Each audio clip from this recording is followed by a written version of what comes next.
Hey guys, welcome to my channel. Bunty, उसके पापा और दादा साथ में बैठ के टीवी देख रहे थे। बंटी को रिसेंटली न्यू जॉब मिली थी। महीने के एंड पे उसकी सैलरी उसके अकाउंट में क्रेडिट होने वाली थी। इस सैलरी के साथ क्या करना है, बंटी अभी डिसाइड कर रहा था।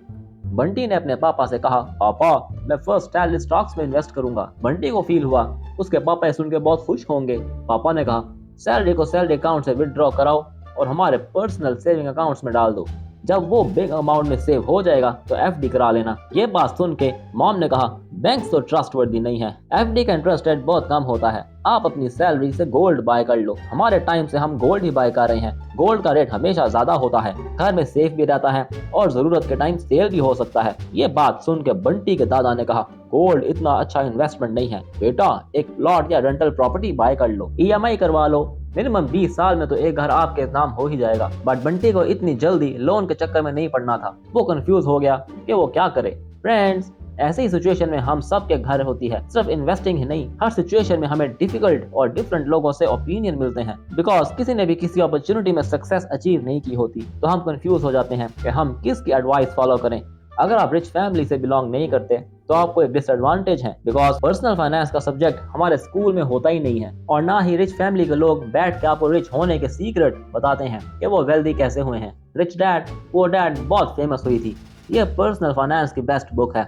इस एपिसोड में हम रॉबर्ट कियोसाकी की second book why the rich are getting richer में से फ्यू इंपॉर्टेंट लेसन्स लर्न करेंगे। इस बुक में ऐसे लेसन्स हैं जो गुड हैं, बट कुछ ऐसे लेसन हैं जो आपको फाइनेंशियल फ्रीडम नहीं बल्कि फाइनेंशियल डिस्ट्रक्शन के पास पे लेके जा सकते हैं। एग्जाम्पल, हम गुड एंड बैड लेसन को अंडरस्टैंड करेंगे जिसमें मेरी ओपिनियन डिफरेंट है। मैं आप लोगों को रीजन भी दूंगा क्योंकि मैं उस स्पेसिफिक एडवाइस को फॉलो ही नहीं करूंगा, बिकॉज इस चैनल के थ्रू मेरा एम फाइनेंशियल फ्रीडम की जर्नी में आप लोगों का साथ देना है। वीडियो को एंड तक जरूर देखिएगा, इसका सेकंड हाफ बहुत इंटरेस्टिंग होने वाला है, इस बात की मेरी गारंटी है, बिकॉज उसमें आपको वेल्थ और फाइनेंशियल फ्रीडम का एक इंपॉर्टेंट लेसन सीखने को मिलेगा। So let's start. Daily life में रिच एंड पुअर लोगों का गैप इंक्रीज होता ही जा रहा है। रिच लोग और ज्यादा रिच होते जा रहे हैं, मिडिल क्लास और पुअर लोगों का स्ट्रगल डेली ज्यादा होता जा रहा है। रीजन इज, रिच लोगों के पास 3 E's होते हैं, education, experience and access cash. जब एक बेबी अमीर फैमिली में पैदा होता है तो उसे फाइनेंशियल एजुकेशन दी जाती है। ये वो एजुकेशन है जो उसके डैड डिनर टाइम उसे देते हैं, ना कि स्कूल में। Slowly and gradually rich dad अपने किड्स को एक्सपीरियंस गेन करवाते हैं कि कैसे उन्हें अपने पैसों को मैनेज करना आना चाहिए। और फिर रिच डैड ने जितने भी पैसे अपने लाइफ टाइम में कमाए होते हैं वो उन बच्चों को मिल जाते हैं। इस वेल्थ क्रिएशन के गेम में उन्हें मेजर हेड स्टार्ट मिल जाता है और वो सुपर रिच बनते ही रहते हैं। मिडिल क्लास एंड पुअर लोगों की हम बात करें तो वो लाइफ टाइम पैसों के लिए काम करते रहते हैं। क्वेश्चन इज, रिच लोग अपने बच्चों को ऐसी कौन सी एजुकेशन देते हैं? ये एजुकेशन 3 चीजों की होती है। Number 1 investment, number 2 taxes, number 3 loans means debt. अगर हम सबसे पहली चीज की बात करें मींस इन्वेस्टमेंट, तो रिच लोगों का सारा पैसा इन्वेस्टमेंट में लगा होता है, जो या तो पब्लिक लिस्टेड कंपनी होती है जिसमें हम स्टॉक मार्केट के थ्रू इन्वेस्ट करते हैं, या फिर उनकी प्राइवेट कंपनी होती है। Because rich dad poor dad में रॉबर्ट कियोसाकी का मेन लेसन यही था कि पुअर लोग लाइफ लॉन्ग पैसों के लिए काम करते रहते हैं और रिच लोगों के लिए पैसा काम करता है। सबसे पहले आपको स्टॉक्स में इन्वेस्ट करने के लिए आपको फाइनेंशियल स्टेटमेंट की इंफॉर्मेशन होनी चाहिए। आपको प्लेलिस्ट अबाउट सेक्शन में मिल जाएगी। अब नेक्स्ट लेसन की तरफ आते हैं। रिच लोग अपने पैसों को कुछ इस तरीके से काम पे लगाते हैं जिसे उन्हें ज्यादा टैक्सेस पे नहीं करने पड़ते। दोस्तों, आप में से बहुत से लोग अभी पैसा कमाना स्टार्ट कर रहे होंगे। स्टार्टिंग में आप इतने ज्यादा पैसे नहीं कमाते होंगे कि आपको बहुत टैक्सेस पे करने पड़े। आप सोच रहे होंगे, हमें टैक्स के बारे में लर्न करके क्या मिलेगा? जब आपकी इनकम ज्यादा होएगी और आप इस फिनोमेना को सीख जाएंगे तो ये आपको बहुत डिफिकल्ट फील होएगा, because world wide maximum tax bracket 30% का है। इसके ऊपर और भी मेजर टाइप के टैक्सेस होते हैं। सो फ्रेंड्स, इसका मीनिंग ये हुआ, अमीर होने के बाद आप अपने टैक्सेस को मैनेज नहीं कर सकते हैं, तो आप एनुअली 12 मंथ से 6 मंथ गवर्नमेंट के लिए वर्किंग करते हैं। इस टैक्स के सब्जेक्ट को मास्टर करने का इजी मेथड ये है कि आप अभी से टैक्स को अंडरस्टैंड करना स्टार्ट कर दें और इसे करना भी स्टार्ट कर दें। फिर थर्ड लेसन ये है डेट। अब ये पार्ट सबसे ज्यादा इंटरेस्टिंग होने वाला है, बिकॉज डेट 2 टाइप्स के होते हैं, good debt and bad debt. Firstly हम बात करते हैं बैड डेट की, मींस बुरे लोन की।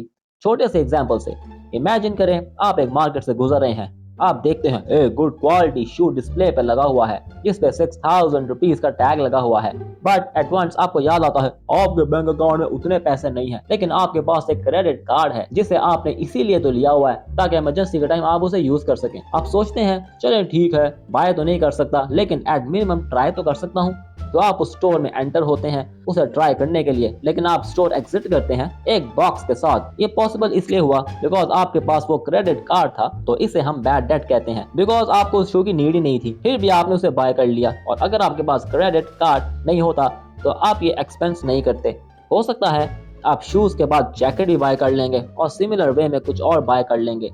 सेम वे में आप होल मंथ की सैलरी एडवांस में ही फिनिश कर देंगे। अगर आप क्रेडिट कार्ड बिल को टाइम पे पे नहीं करते तो बैंक आपको इंटरेस्ट और बैंक चार्जेस चार्ज करता है। आपको बिल्कुल भी समझ नहीं आती और आप सोचते रह जाते हैं कि आपकी फाइनेंशियल प्रॉब्लम्स फिनिश क्यों नहीं हो रही हैं। इस पॉइंट पे मेजॉरिटी लोग एग्री करेंगे कि ये एक्चुअली में बैड डेट है।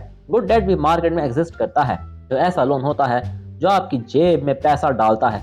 Means it's an asset. जो चीज आपके वॉलेट में पैसा डालती है वो एसेट है, और जो आपके वॉलेट से पैसा लेती है वो एक लायबिलिटी है। सो फ्रेंड्स, आपके लिए फैंटम इनकम का कॉन्सेप्ट अंडरस्टैंड करना इंपॉर्टेंट है। ये आपको फाइनेंशियली फ्री कर सकता है। रिच लोग फैंटम इनकम के कॉन्सेप्ट को यूज करते हैं जो एक एक्टिव इनकम भी नहीं होती और पैसिव इनकम भी नहीं होती। ये हम एक एग्जाम्पल से अंडरस्टैंड करते हैं। इमेजिन आपके पास 1 करोड़ रुपए हैं और आप इन पैसों को प्रॉपर्टी में इन्वेस्ट करना चाहते हैं। आपको 1 करोड़ की प्रॉपर्टी मार्केट में मिल रही है। अब आप चाहें तो आप ये प्रॉपर्टी वन टाइम पेमेंट से बाय कर सकते हैं और उसे रेंट पे दे के फर्स्ट मंथ के रेंटल इनकम एंजॉय कर सकते हैं। बट फ्रेंड्स, मैं आपकी जगह होता तो मैं ऐसा नहीं करता। मैं बैंक को अप्रोच करूंगा और उस प्रॉपर्टी को लोन पे बाय करूंगा। मीन्स अगर डाउन पेमेंट 20% की है, मीन्स 20 लाख, तो मैं उस 1 करोड़ को 5 इक्वल इंस्टॉलमेंट्स में पे करूंगा। मींस 5 प्रॉपर्टीज लोन पे बाय करूंगा। इस वजह से मुझे हर प्रॉपर्टी पे 80 लाख लोन पे करना होगा। बट अब मेरे पास 5 रेंटल प्रॉपर्टीज हैं जिनसे रेंटल इनकम जनरेट हो रही है, जिससे अल्टीमेटली कैश तो ज्यादा होएगा। सुनने में ये आइडिया आपको इंटरेस्टिंग लग रहा होगा, लेकिन मैं आपको इसकी एक सेकंड साइड भी बताता हूँ। इस फैंटम इनकम कॉन्सेप्ट में 2 प्रॉब्लम्स हैं। फर्स्ट, अगर आप मार्केट में कोई प्रॉपर्टी रेंट पे बाय करने जाते हैं, उसकी ईएमआई और रेंट को आपको कंपेयर करेंगे तो आपकी ईएमआई का पेमेंट रेंट से ज्यादा होएगा। अगर कोई प्रॉपर्टी 1 करोड़ की है, 20 साल के लिए उसकी मंथली ईएमआई 80,000 पर मंथ होएगी, और वैसी प्रॉपर्टी से आपको रेंट मैक्सिमम 30 to 40,000 ही तो मिलेगा। मींस हाफ ईएमआई आपको अपनी पॉकेट से देनी होगी। तो अगर आप मल्टीपल प्रॉपर्टीज इस वजह से लोन पे बाय करेंगे तो आप ये एक्स्ट्रा पेमेंट कैसे पे करेंगे? रेंटल इनकम ज्यादा मिलती है और ईएमआई कम होती है। चले मान लेते हैं कोई प्रॉपर्टी आपको चीप प्राइस पे मिल गई है और उस पे इंटरेस्ट रेट बहुत कम है। तो हम मेन प्रॉब्लम की बात करते हैं जो है रिस्क। इसके लिए आप लोगों को एक स्टोरी सुनाता हूँ। इमेजिन करें ऐसी गेम है जिसमें 100 प्लेयर्स प्लेन में एंटर हो रहे हैं और उस प्लेन में 100 पैराशूट्स हैं, लेकिन उसमें एक पैराशूट डिफॉल्टेड है। फिर प्लेन जब जमीन से हजारों किलोमीटर ऊपर होता है तो इन प्लेयर्स को रैंडमली एक पैराशूट मिलता है और इनको अपना पैराशूट ओपन करके जंप करनी होती है। जो 99 प्लेयर्स सर्वाइव कर जाते हैं उन्हें मेगा रिवॉर्ड मिलता है। तो फ्रेंड्स, क्या आप ऐसे गेम को प्ले करेंगे? इसका आंसर नो होना चाहिए, क्योंकि ये एक टाइप का सुसाइड गेम है। इंटेलिजेंट लोग इस टाइम के गेम को प्ले नहीं करेंगे, क्योंकि वो गिफ्ट जितना भी एक्सपेंसिव क्यों ना हो, जो लॉस होने का चांस है वो कुछ ज्यादा ही बड़ा है। डेथ से बड़ा लॉस आपकी लाइफ में क्या हो सकता है? सिमिलरली फाइनेंशियल लाइफ में जो लॉस हो सकता है वो फाइनेंशियल डेथ होती है, मींस बैंकरप्सी। इस बैंकरप्सी का मीनिंग होता है लोन बहुत ज्यादा पे करना है। आपके पास उतने पैसे नहीं है या उतने एसेट्स नहीं है, मींस आपकी लायबिलिटी ज्यादा है, एसेट्स कम है। ये हमारी फाइनेंशियल लाइफ का सबसे बड़ा लॉस होता है जिसे हम एट ऑल कॉस्ट अवॉइड करना चाहते हैं। बट इमेजिन एक आदमी है सनी, वो मल्टीपल प्रॉपर्टीज बाय कर लेता है, सब के सब लोन पे फैंटम इनकम की स्ट्रेटजी से। फ्यू इयर्स लेटर कंट्री में रिसेशन आ जाता है, लाइक 2020 लॉकडाउन। एक एस्पेक्ट हमने अंडरस्टैंड करना चाहिए कि हम कोविड-19 जैसा मल्टीपल रिसेशन फेस कर सकते हैं। मल्टीपल बैड इवेंट्स देखने वाले हैं। हिस्टोरिकली एवरी फ्यू इयर्स में एक रिसेशन आता है जिसमें लोगों को जॉब से फायर कर दिया जाता है। जो लोग अनप्रिपेयर्ड होते हैं वो अपने रेंट्स भी पे नहीं कर सकते। बट सोनी को बैंक्स की ईएमआई टाइम पे करनी पड़ेगी, बिकॉज बैंक्स सिर्फ 3 मंथ्स रुकते हैं। अगर 3 मंथ्स तक सनी की ईएमआई पेमेंट नहीं आती है तो बैंक्स अपना प्रोसीजर स्टार्ट कर देते हैं, प्रॉपर्टी सेल करके पैसा रिकवर करते हैं। सबसे इंटरेस्टिंग बात यह है कि प्रॉपर्टी ऐसे टाइम पे सेल की जा रही है जब कोई अच्छा बायर ही नहीं मार्केट में अवेलेबल है, बिकॉज अभी तो रिसेशन चल रहा है। सो बेसिकली वो प्रॉपर्टी चीप प्राइस पे सेल होगी और बैंक के लिए मार्जिन ऑफ सेफ्टी आपकी डाउन पेमेंट होगी। बहुत लोगों को लगता है रियल एस्टेट में आपको लॉस नहीं हो सकता और प्रॉपर्टी की वैल्यू तो हमेशा बढ़ती है। सनी को भी यही लगता था। इसकी रियलिटी सनी को उस टाइम पता चली जब उसने रिसेशन में अपने ब्रोकर को कॉल की तो उसको रिप्लाई ये मिला, सर अगर आपको अर्जेंटली सेल करना है तो प्राइस निगोशिएबल रखना होगी क्योंकि मार्केट में अच्छे बायर अवेलेबल ही नहीं है। बिकॉज सर रियल एस्टेट एक लिक्विड मार्केट है, आप स्टॉक मार्केट की तरह इसे घर बैठे मोबाइल ऐप से स्टॉक्स बेच नहीं सकते।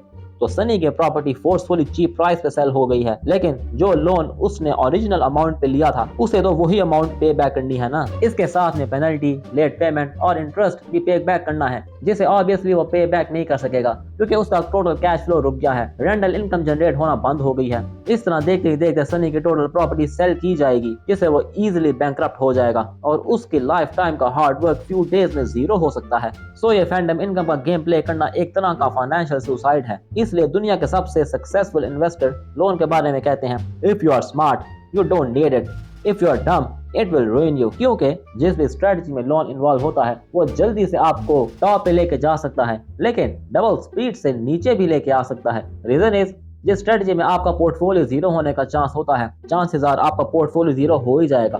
दैट्स व्हाई जब हम स्टॉक मार्केट में इन्वेस्ट करते हैं और पोर्टफोलियो बनाते हैं, हम 9 to 10 कंपनीज डिफरेंट सेक्टर की पिक करते हैं सो दैट बैड टाइम में 2 to 4 कंपनीज बैंकरप्ट भी हो जाएं तो आपकी बाकी कंपनी सर्वाइव कर लेंगी और लॉन्ग टर्म में आपका पोर्टफोलियो उन लॉसेस को रिकवर कर लेगा। दैट्स व्हाई आप जब कंपनी सिलेक्ट करते हैं ऐसी कंपनी सिलेक्ट करें जिसका डेट टू इक्विटी रेशियो कम हो। जितने भी स्मार्ट सीईओ होते हैं वो हमेशा हाई डेट से दूर रहते हैं सो दैट वो recession and bad market times में सर्वाइव कर लें। फ्रेंड्स, आप जितने भी रिच हो जाएंगे, जितने भी बिग स्केल पे बिजनेस कर लें, अगर आपकी स्ट्रेटजी में लोन इन्वॉल्व है तो आपके जीरो होने के चांसेस रहेंगे। Any number multiplied by zero, no matter how big that number is, becomes zero. इस एस्पेक्ट को हम किसी और एपिसोड में डिटेल से डिस्कस करेंगे और दूसरे मेंटल मॉडल्स से रिलेटेड भी इंफॉर्मेशन एक्वायर करेंगे। बट आज के एपिसोड का मेजर पॉइंट ये है, गरीब रहने से भी बुरी चीज क्या होती है।